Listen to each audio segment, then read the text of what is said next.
Matt Mackowiak, conservative political consultant with the Potomac Strategy Group. Thank you so much, and welcome back to Eye on Politics. My pleasure. How are you? I'm well, thanks. So let's talk about your reaction to Dallas Congresswoman Jasmine Crockett's comments that went viral about Governor Greg Abbott calling him Hot Wheels. What's your take? Yeah, one of the things that's so disappointing about politics right now is you have people, I think, on both extremes that are engaging in performance theater and not who are in serious positions and not doing serious work. And I would put Jasmine on one end of the spectrum, and there are certainly people on the other end of the spectrum on my side of the aisle that do that too. I don't understand why she takes a cheap shot at the governor, particularly when his ailment was something that was deeply unfortunate, tragic. He did nothing to create it. He was jogging as a law student in the summer in Houston in an area where homes were being built, and a tree literally fell on top of him while he's jogging. And his entire life in front of him. All he's done after that is show superhuman determination and toughness, becoming an elected judge, serving on the Texas Supreme Court, becoming our attorney general for 2 or 3 terms, and then serving as governor 3 full terms. And I presume he will strongly be reelected for a 4th term and be our longest serving governor. So, look, it's fine to have policy disagreements. It's fine to at times use over the top language if you're trying to get people's attention, but these sort of nasty personal attacks against people, particularly when someone's disabled, really is beyond the pale. And that's why I think you're going to see pressure continue to be applied, I think, to this particular member of Congress. She's becoming a bit of an embarrassment to the Democratic Party. She's becoming an embarrassment to the state of Texas. And most importantly, she's making herself deeply ineffective for a district in an urban part of Dallas that really needs effective representation and had it for decades with the legendary Eddie Bernice Johnson previously. And how do you think she's hurting the Democratic Party, or you used the word embarrassing? Well, I mean, when you say things are indefensible, right, it affects not just how people view you, but it affects how people view the institutions you're a part of.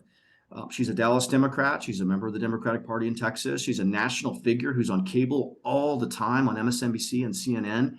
She's someone that the Democratic Party, for some reason, is choosing to highlight and to elevate her profile.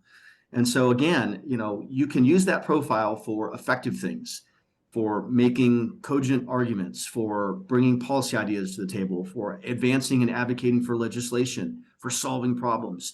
Or you can do it in a way where you, again, put a nasty personal attack against one of the most popular governors in Texas history, one of the most successful governors in Texas history and in the country. So the Democratic Party is not pleased with what she's done. They're playing defense. They're all being asked about it. It's not helpful to them. It's a distraction. That's how you know it's a problem.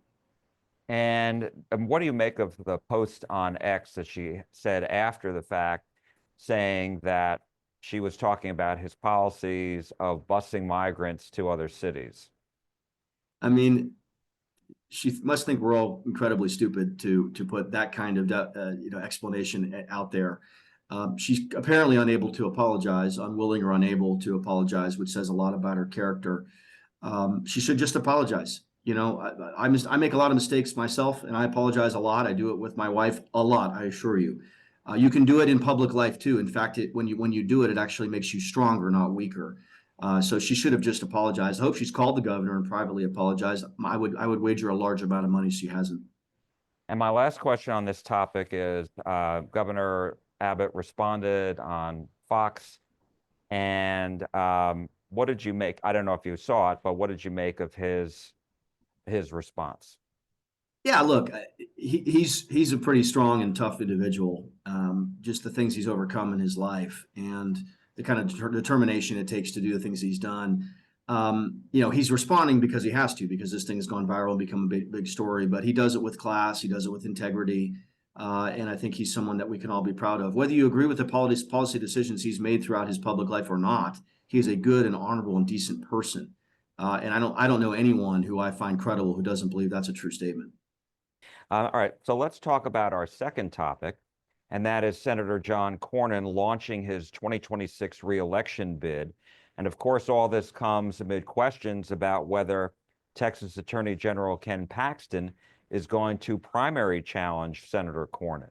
So talk to me about what you make of all of this going on right now.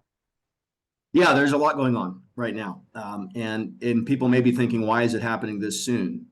Because honestly, we don't have a primary till March, and the filing period is not even till mid-November to mid-December. It's happening now because these Senate seats are valuable. And I think in Attorney General Paxton's view, he thinks Senator Cornyn is vulnerable to a primary. I think Senator Cornyn recognizes that the only way to run for reelection is to run scared. You're either unopposed or you're scared. And there's a reason he's never been defeated in any election he's ever run in, and he's always had primary challenges. Um, But I he's do never think, had a primary challenge like Ken Paxton, right? I no, mean, that's right. if that happens, then you're going to see a dynamic back in like what we saw in 2010 when then Senator Kay Bailey Hutchison challenged Governor Rick Perry in a primary. That's right. And I didn't work on Senator Hutchison's governor campaign. I was her press secretary in the U.S. Senate right before that, before she announced she was running for governor. So I'm quite familiar with that election, that dynamic. And you're right that there might be a somewhat similar dynamic. I think part of what's different is that Cornyn's voting record is 92% with Trump. And so it's probably not a perfect analogy. But you're right. I mean, if Paxton were to challenge Cornyn, it would be the most serious primary he's ever faced, period, full stop. I do think Paxton has a couple hurdles. The first is what is Trump going to do? Is President Trump going to endorse Paxton? Is he going to endorse Cornyn? Is he not going to endorse at all? Those are the three choices, and I suspect he won't make a decision until later this year, if he makes a decision at all. Two is sometimes people who run for state office don't understand how hard it is to raise money at the federal level. You have hard caps on individual contributions. I believe the cap is $3,500 this cycle, which may sound like a lot, but I assure you, when you need to go raise 20, 30, 40, $50 million for a competitive two-way primary, you're going to have thousands of people max out in addition to small dollar contributors in a significant level. Whether Attorney General Paxton can do that or not, I think is a huge question. Senator Cornyn definitely can do that. Senator Cornyn is going to have all the money he needs, period, full stop. Attorney General Paxton may or may not have the money that he needs.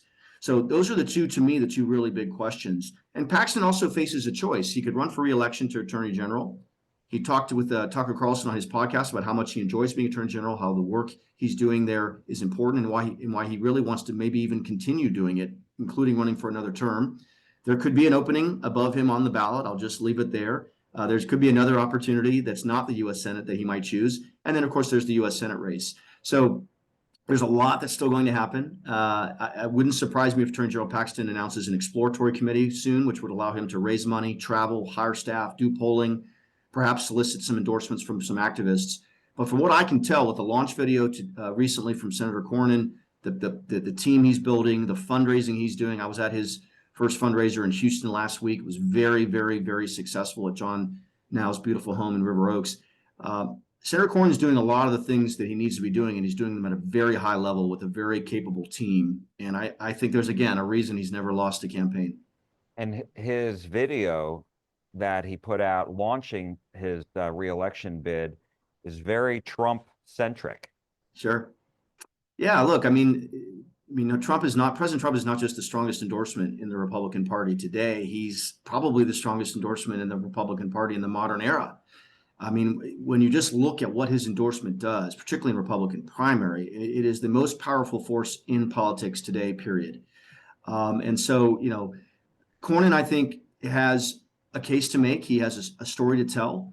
And I think he is making sure that Republican primary voters know what his actual record is, not what someone tweeted, some paid influencer tweeted at him one time.